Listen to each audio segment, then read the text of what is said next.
नमस्कार, स्वागत है आप सभी का हमारे विशेष कार्यक्रम में। मैं हूं आपके साथ वर्षा सिंह। उत्तराखंड अपनी वर्षगांठ मना रहा है। पिछले 20 वर्षों में बहुत सारी चुनौतियों को पार करते हुए राज्य आगे बढ़ा है। पर्यटन के क्षेत्र में एक युवा महत्वाकांक्षी राज्य के रूप में बहुत सारी संभावनाएं हैं। रोजगार, स्वरोजगार की दिशा में बहुत सारे काम किए जा रहे हैं। बहुत सारी ऐसी इन कृषि को लेकर, ऑर्गेनिक प्रदेश बनाने को लेकर उत्तराखंड ने काफ़ी एक अच्छा सफ़र, बहुत सारी उपलब्धियों के साथ राज्य हमारा आगे बढ़ा है। तो इन 20 वर्षों में क्या कुछ उपलब्धियां हमारी रही हैं, पहाड़ के लोगों की क्या उम्मीदें हैं, आने वाले वर्षों में क्या कुछ हमारे लक्ष्य होंगे, इस सब पर हम बात करेंगे। उत्तराखंड की दशा और दिशा पर बात करेंगे। हमारे साथ स्टूडियो में मौजूद हैं देवेंद्र भसीन जी। आप शिक्षाविद हैं और उत्तराखंड को लगातार आगे बढ़ता बनता देख रहे हैं। हमारे साथ प्रकाश सुमन ध्यानी जी हैं और आपने भी लंबे समय तक अपना पूरा जीवन एक तरह से कहें तो राज्य के लिए समर्पित किया है।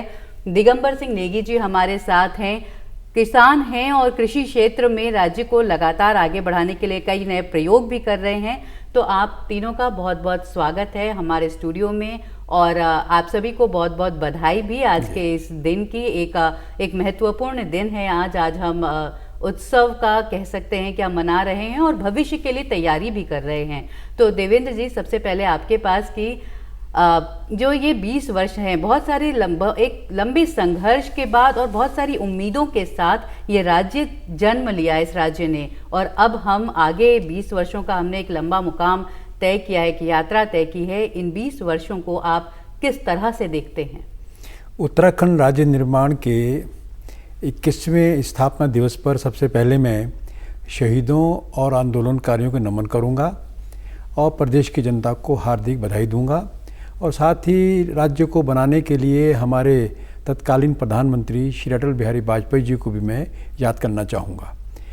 जैसा कि आपने कहा वर्षा जी, 20 वर्ष का जो हमारा काल है, ये अपने आप में विकास की यात्रा का काल है, और इस दौरान जहाँ से हमने शुरुआत की थी, अगर उसकी तुलना आज से करें तो निश्चित तौर पर उत्तराखंड काफ़ी आगे बढ़ा है। चाहे वो क्षेत्र हमारा इंफ्रास्ट्रक्चर का हो, चाहे शिक्षा का क्षेत्र हो, चाहे पर्यटन का क्षेत्र हो, चाहे अन्य कई क्षेत्र हैं जिनमें हमने लगातार प्रगति की है। लेकिन अगर कुछ खास बिंदुओं का उल्लेख करने की आवश्यकता हो तो मैं शुरुआत करना चाहूँगा उत्तराखंड की जनभावनाओं को लेकर के।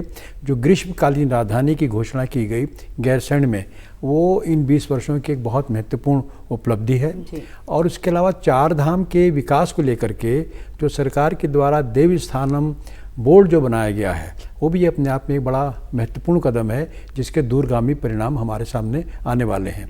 अभी आपने पर्यटन की बात की, तो पर्यटन के क्षेत्र में कई नए आयाम जुड़ गए हैं, और पर्यटन को भी अगर हम देखें तो उसके कई हिस्से हैं। अपना धार्मिक यात्रा जो है वो अपना एक अंग है, दूसरा जो लेज़र टूरिज़्म है उसका अपना अंग है, और अब सरकार का ध्यान साहसिक खेलों की तरफ भी है, तो भी अपने आप में हम उस दिशा में आगे बढ़ रहे हैं। शिक्षा के क्षेत्र में, चाहे माध्यमिक शिक्षा का क्षेत्र हो, चाहे हमारा उच्च शिक्षा का क्षेत्र हो, तो वो उसमें भी हमने लगातार प्रगति की है। और एक बहुत बड़ी छलांग जो लगाई गई है वो अवस्थापना को लेकर के है, और यहाँ मैं प्रधानमंत्री श्री नरेंद्र मोदी जी का धन्यवाद देना चाहूँगा कि उनके आशीर्वाद से उत्तराखंड के अंदर जो सड़क को लेकर के, रेल को लेकर के, कनेक्टिविटी को लेकर के, केदार धाम के पुनर्निर्माण को लेकर के, बद्री धाम की बात हो रही है, जो कार्य हो रहे हैं वो निश्चित तौर पर अपने आप में ऐतिहासिक हैं, जो वर्तमान में भी और आगे आने वाले समय में भी बहुत महत्वपूर्ण होंगे। इसी प्रकार से आपने जैविक खेती की बात भी की है, और एक और जो महत्वपूर्ण बिंदु हमारे सामने आया है वो ये आया है कि हम अब जो वोकल फॉर लोकल को लेकर के चल रहे हैं, क्योंकि जो स्थानीय हमारी विशेषताएं हैं उनको उभारना चाहते हैं। जैसे कि अभी सोलर का मसला भी आया है, इसी के अलावा जो पिरूल का मसला जो है रोजगार देने का हमारे सामने आया है, प्रसाद जो बनाए जाएं हमारे मंदिरों के, उनका मसला हमारे सामने आ रहा है। कई फैक्टर्स हैं जिसमें कि हम लोग आगे बढ़ रहे हैं, और निश्चित तौर पर जो आने वाला समय है वो उत्तराखंड को देश के अग्रणी राज्यों में शामिल करेगा, इसका हमको विश्वास है।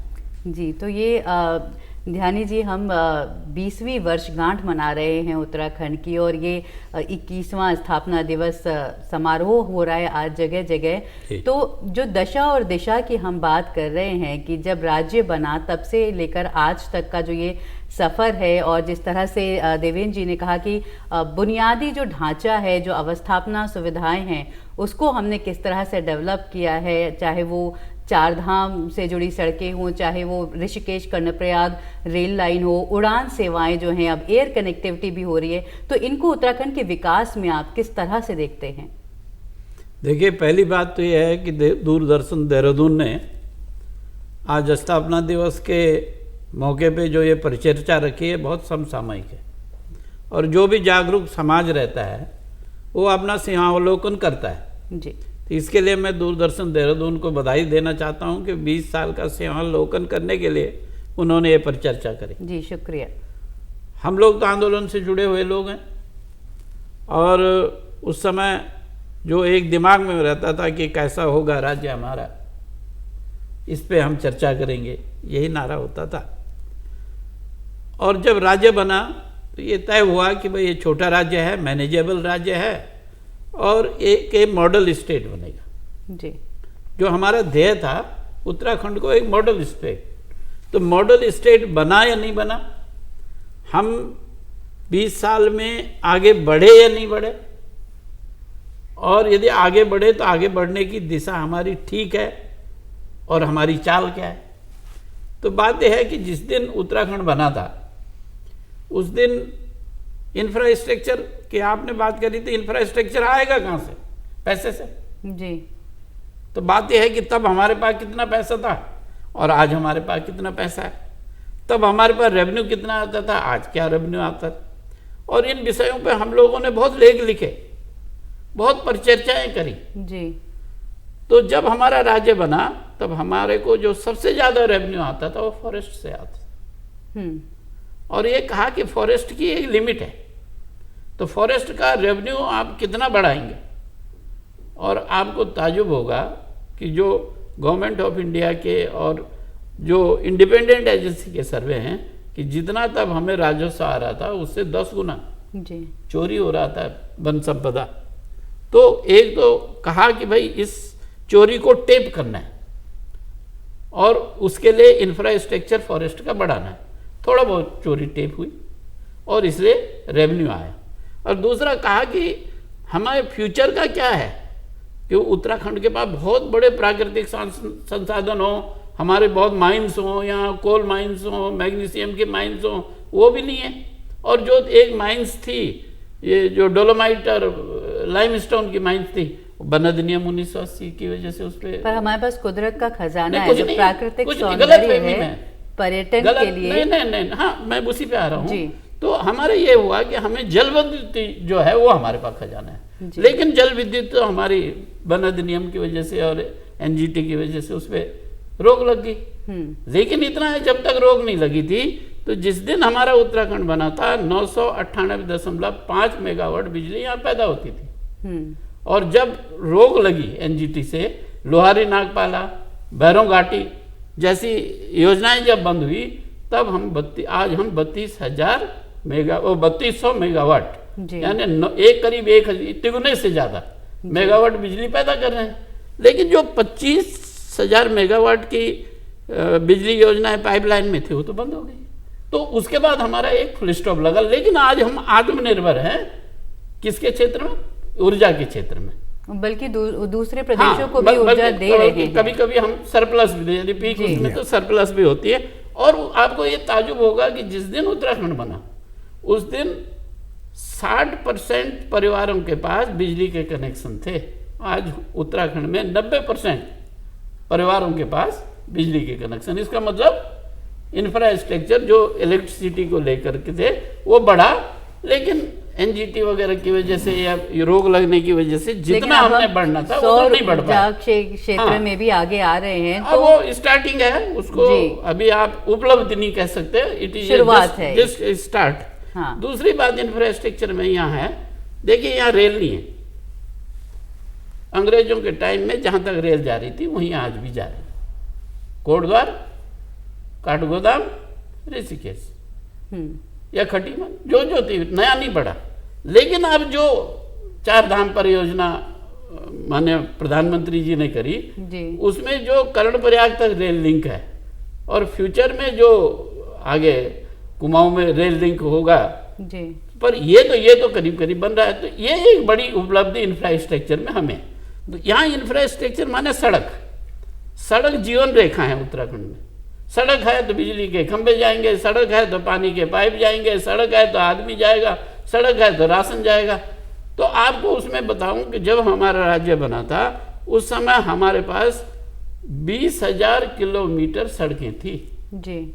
और आज हमारे पास 32,000 किलोमीटर। तो एक लंबी, मतलब हम ये कह सकते हैं कि ये infrastructure नहीं है, हमारी ये बड़ी चढ़ा। उपलब्धियां ये हैं। और दिगंबर जी आपसे बात करूंगी मैं, जो पर्वतीय हिस्सों की बात करूं, जो वहाँ के लोग और किसानी और पशुपालन अब भी एक मुख्य व्यवसाय के रूप में है। अब पर्यटन, वही लोग, अब स्थानीय लोग पर्यटन के लोग की तरफ भी आगे बढ़ रहे हैं। तो होम स्टे जैसी चीज़ें भी हैं जो हमने ग्रामीण पर्यटन से और ग्रामीण लोगों को किसानों के साथ जोड़ी हैं। तो किसानों की बात करूं मैं, पशुपालन के लिए बात करूं, तो किस तरह से देखते हैं कि खेती के मामले में हम किस तरह से आगे बढ़े हैं, हमारी कैसी पहचान बनी है? आज उत्तराखंड 20 वर्ष का एक तरुण युवा हो गया है और उत्तराखंड की धरती पर जब कोई 20 वर्ष का होता है तो सबसे पहले उस नौजवान की इच्छा होती है सेना में भर्ती होने की। इसलिए उत्तराखंड को सैन्य प्रदेश भी कहा जाता है जी। ये वीरों की धरती है। और दूसरा उसका जो पुश्तैनी जो घर का काम है वो है कृषि। कृषि के क्षेत्र में अगर हम देखें तो कोई बहुत ज़्यादा उत्साहवर्धक परिदृश्य में दिखाई नहीं देता।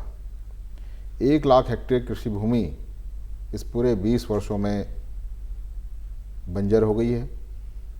2000 गांव आबादी शून्य हो गए। ये बहुत बड़ी चिंता का विषय है। लेकिन अब जो हम काम कर रहे थे ऑर्गेनिक फसल उगाने की या फूलों की खेती की, जो बदलाव लाए, या उत्तरकाशी की जो बेल्ट है किसानों की, जो बागवानी की बेल्ट है, वो अब पहचान में आ रही है। तो वो उसे एक हम कह सकते हैं कि हम पॉजिटिव वे में कुछ आगे बढ़ रहे हैं।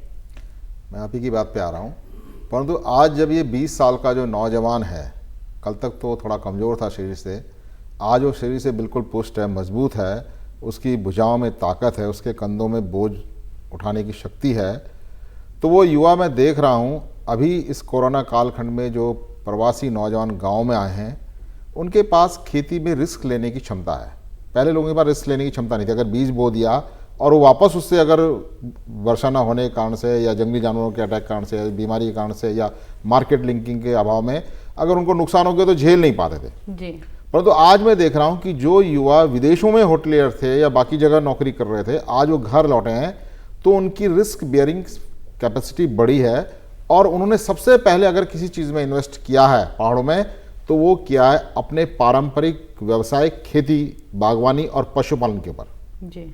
ये आज बहुत सारे गांव में मैं जाता रहता हूं, वहां मैं देख रहा हूं कि अगर आप देखेंगे तो मुझे जो मेरे पास जो आंकड़ा है उसमें कम से कम 5 से 10 हजार हेक्टेयर जमीन जो है फिर से कृषि उपयोग में आई है केवल इन पिछले 7 महीनों के भीतर। एक बड़ी बात है ये बहुत बड़ी उपलब्धि है कि भाई फिर से जो नौजवान जो बाहर था उसने अपना जो मूल व्यवसाय था उस पर सबसे पहले उसने इन्वेस्ट किया है और उससे उसने मतलब प्रॉफिट मेकिंग आया, क्योंकि उसका थोड़ा एक्सपोजर बढ़ा है देश दुनिया में घूमने के कारण कि वो कैसे एग्रीकल्चर को या अपने पशुपालन को या बागवानी को प्रॉफिट मेकिंग कर सकता है। ये उसका जो देश दुनिया में घूमने से जो उसका एक्सपोजर बढ़ा है, उस एक्सपीरियंस के आधार पे उन्होंने सबसे पहला जो काम किया है वो एग्रीकल्चर पे इन्वेस्टमेंट किया है। ये सबसे खुशी की बात है क्योंकि उसने किसी और सेक्टर में इन्वेस्टमेंट नहीं हुआ है, बल्कि सबसे ज़्यादा इन्वेस्टमेंट लोगों ने अपनी निजी पूंजी से किया है, वो कृषि, बागवानी और पशुपालन पे किया है। तो ये बहुत अच्छा संकेत है इस राज्य की उन्नति के लिए। और हमारे जो नौकरशाह हैं, हमारी जो विधायिका है, उसको चाहिए कि उनको इंफ्रास्ट्रक्चर उस हिसाब से ग्रामीण स्तर पे उपलब्ध कराएं। प्रधानमंत्री कृषि सिंचाई योजना के अंतर्गत सिंचाई की व्यवस्था हो जाए, ठीक है। इंटीग्रेटेड हॉर्टिकल्चर प्रोजेक्ट के अंतर्गत उनको उपकरण अच्छी क्वालिटी के मिले, जी। और अब नए किसान कानून है अच्छे वो भी बीज मिल जाए, किसानों के लिए और अच्छे वो बीज भी मिल जाए प्रगति और विपणन की व्यवस्था हो जाए, जी। तो निश्चित रूप से इस प्रदेश का पलायन रुकेगा। और ये 20 साल का नौजवान केवल फौज में नहीं बल्कि खेत में, और जय जवान और जय किसान का जो और जय विज्ञान का जो नारा है वो सार्थक सिद्ध होगा। ये हमारा युवा उत्तराखंड कर दिखाने को बिल्कुल तत्पर है। जी। और देवेंद्र जी, जैसे कि सर की बात को आगे बढ़ाएं तो अब रोजगार, जो हमारे मुख्यमंत्री भी कहते हैं कि अब हम रोजगार की जगह रोजगार देने वाले युवा बना रहे हैं। जो स्वरोजगार की बात है, चाहे वो पिरूल से बिजली बनाने वाले लोग हैं, जब आगे आ रहे हैं, और ये अपनी तरह का एक अनोखा प्रयोग है, एक भविष्य को लेकर आगे आने वाली जो आपकी समस्या को भी दूर करता है जंगल की आग को, और बिजली भी बनाता है, या सौर ऊर्जा के क्षेत्र में कहें तो वो आगे बढ़ रहे हैं। तो इस तरह की बहुत सारी कुछ नई चीज़ें हैं, जो नवाचार है वो भी आगे आ रहा है। उत्तराखंड में एक अच्छा इसका उदाहरण देखने को इसके मिल रहे हैं। देखिए, दिगंबर जी ने जो एक बात बीच में कही, बड़ी महत्वपूर्ण कही जी, कि हमारे करीब 2000 गांव, आपने कहा कि आबादी शून्य हो गए हैं। तो अगर इसको सीधे शब्दों में कहें तो पलायन की समस्या अपने प्रदेश में हम बहुत पहले से, राज्य बनने से पहले से ही हम इसको देखते रहे हैं। और आमतौर पर जो हमारा अध्ययन है, सामान्य तौर पर ये माना जाता है कि रोज़गार, शिक्षा और स्वास्थ्य, ये 3 कारण होते हैं जो पलायन के लिए व्यक्ति को मजबूर करते हैं। और अगर हम देखें तो इन 20 वर्षों में हमने इस दिशा में काफ़ी काम किया है। उदाहरण के लिए शिक्षा की जो व्यवस्था है, अगर हम पहले की अपेक्षा तुलना करें तो उच्च शिक्षा में भी बढ़ोतरी हुई, विश्वविद्यालयों की संख्या बढ़ी है, महाविद्यालयों की बढ़ी है, शिक्षक वहाँ बढ़े हैं, उनका इंफ्रास्ट्रक्चर बढ़ा है। इसी प्रकार से माध्यमिक क्षेत्र में भी शिक्षा को और अधिक शक्तिशाली बनाने की कोशिश हो रही है। और हर ब्लॉक में एक केंद्रीय विद्यालय है, इसके लिए भी केंद्र सरकार ने अपनी सहमति दी है, और आदर्श विद्यालय बनाए जाएंगे। तो यानी कि शिक्षा के क्षेत्र में हमारा एक प्रयास आगे बढ़ रहा है। इसी प्रकार से हम स्वास्थ्य की बात करें तो स्वास्थ्य में तो उत्तराखंड ने क्रांति पैदा कर दी है। मुख्यमंत्री जी के द्वारा जो अटल आयुष्मान योजना लागू की गई है, वो अपने आप में देश के अंदर अभूतपूर्व है कि हर परिवार को 5 लाख रुपए का बीमा। इसके अलावा हमारे जो मेडिकल कॉलेजेस हैं, पहले 1 था, 2 था, फिर 5 हुए, अब निकट भविष्य में 7 होने वाले हैं। टेलीमेडिसिन की बात हो रही है, हर जिले के अंदर ICU बन गया, वगैरह वगैरह। तो स्वास्थ्य के क्षेत्र में भी हम लोग बहुत तेज़ी से आगे बढ़ रहे हैं। फिर जो बिंदु आपने उठाया, जो सबसे महत्वपूर्ण है, वो रोज़गार का है। तो रोज़गार केवल सरकारी रोज़गार हो, ऐसा चिंतन हमारे और आपके मन में नहीं रहना चाहिए, क्योंकि सरकार की अपनी सीमाएँ हैं। तो ऐसे में रोज़गार कई प्रकार का है। आपका सरकार के पास जो रिक्तियां हैं लगातार प्रकाशित हो रही हैं और लोगों को उसमें स्थान मिल रहा है। इसके अलावा स्वरोजगार का मामला, और मुख्यमंत्री स्वरोजगार योजना जो चालू की गई है, वो अपने आप में बड़ी महत्वपूर्ण योजना है, जिसमें कि लोगों को उसमें प्राप्त हो रहा है, रोज़गार मिल रहा है। और जो भी आपने कहा कि मैं अपने लिए नहीं बल्कि अपने संग 4 लोगों को और जोड़ूं, और जो होम स्टे की बात हम पर्यटन विकास के लिए भी कर रहे थे, वो स्वरोजगार का भी हिस्सा है। और अगर मेरा होम स्टे बनता है तो केवल मुझे फ़ायदा नहीं हो रहा, मेरे से जुड़े बहुत सारे लोग, यहाँ तक कि बाजार को भी फ़ायदा होता है। तो एक चेन है पूरी, जो कि अपने आप में रोज़गार को देती है। तो ये सारे क्षेत्र ऐसे हैं, और उसका प्रमाण अभी दिगंबर जी ने भी उसका जिक्र किया कि जो वहाँ के पलायन के कोरोना काल में जो लोग आए, तो वो लोग यहाँ पर सेटल होना चाहते हैं। कृषि उनके लिए एक बड़ा क्षेत्र है। तो वो जो लोग यहाँ से गए थे, अपनी मजबूरियों से गए थे, आज अपने प्रदेश में लौटना चाहते हैं। तो रिवर्स पलायन की प्रक्रिया भी इस प्रदेश में शुरू हो गई है, जो कि अपने आप एक बहुत बड़ा शुभ संकेत है। ये कह सकते हैं आपदा में अवसर वाली आपदा में अवसर, बिल्कुल आपदा में अवसर हुआ।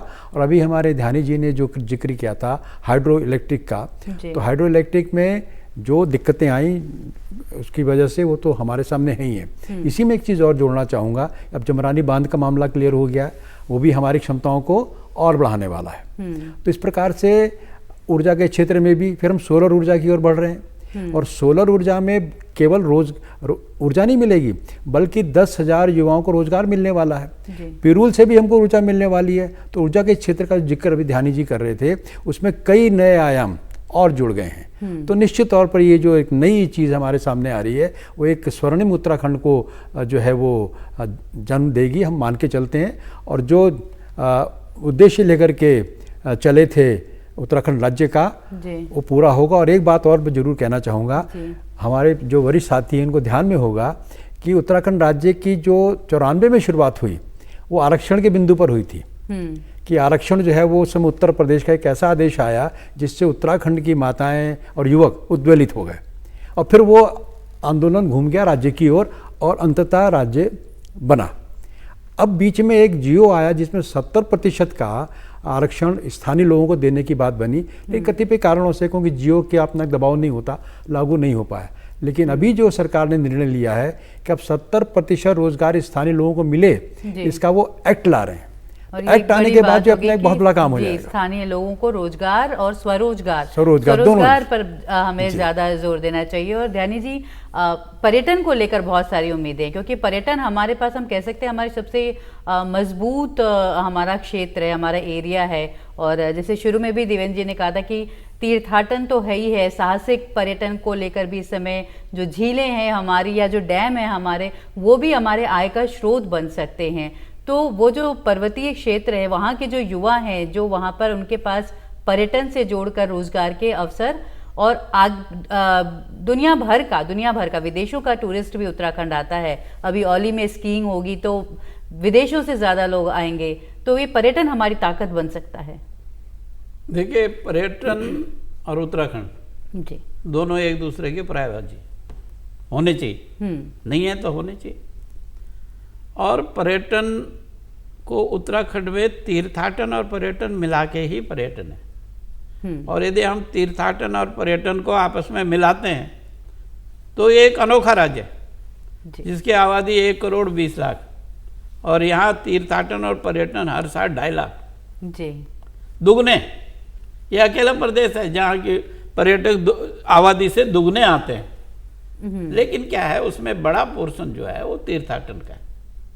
और शायद केंद्र सरकार ने इस बात को समझा, इसीलिए 4 धाम को सड़क भी दी, ऑल वेदर रोड भी दी, और इसलिए उसको रेलवे कनेक्टिविटी से भी जोड़ा जा रहा है, और इसीलिए शायद उसको हवाई कनेक्टिविटी से भी जोड़ा जा रहा है। जी, तो ये पर्यटन हमारी बिल्कुल शक्ति होगी। नहीं, लेकिन उसमें देखिए क्या है कि पर्यटन को जितना महत्व मिलना चाहिए किसी भी सरकार ने उतना महत्व नहीं दिया।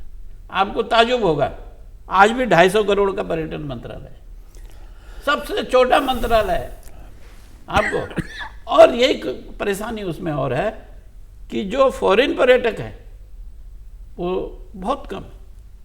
लेकिन अब हम कोशिश करेंगे कि हम इस बात को फिर आगे बढ़ाएं। मैं उसको आपको क्लियर करूं।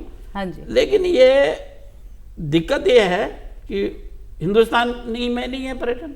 आपको ताजुब होगा कि 1980 में पहली बार केंद्र में पर्यटन मंत्रालय बना। लेकिन अब हम उत्तराखंड हमारा एक मैं चूंकि समय प्रोग्राम का आगे बढ़ रहा है, खत्म हो रहा है, और पर्यटन हमारी ताकत है जिसको एक्सप्लोर भी किया जा रहा है। पर्यटन और से देखो रेवेन्यू तो नहीं आता, लेकिन पर्यटन से रोजगार के अवसर मिलते हैं। बिल्कुल है। दिगंबर जी, भविष्य की अगर हम बात करें कि यहाँ से भविष्य को 1 मिनट के अंदर मैं आपका जवाब चाहूंगी कि किस तरह की नीति तय होनी चाहिए, तो आप क्या चाहेंगे, किस तरह आगे बढ़ें?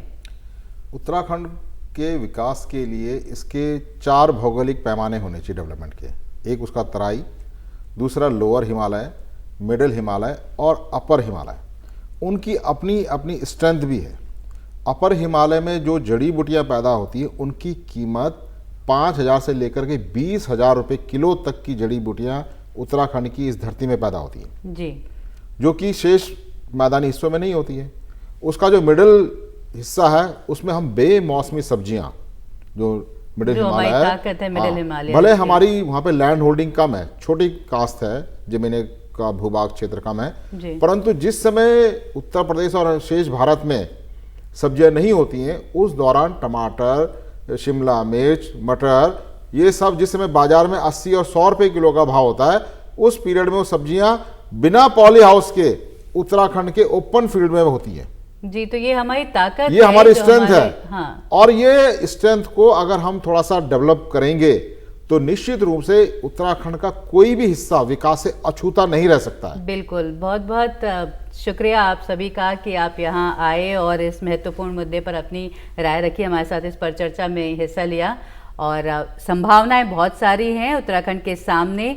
यही संभावनाएं, यही हमारी लक्ष्य हैं आने वाले वर्षों के लिए, आने वाले 20 वर्षों के लिए हम कह सकते हैं कि पर्यटन, किसान हमारी शक्ति बनेंगे। कार्यक्रम में इतना ही। नमस्कार।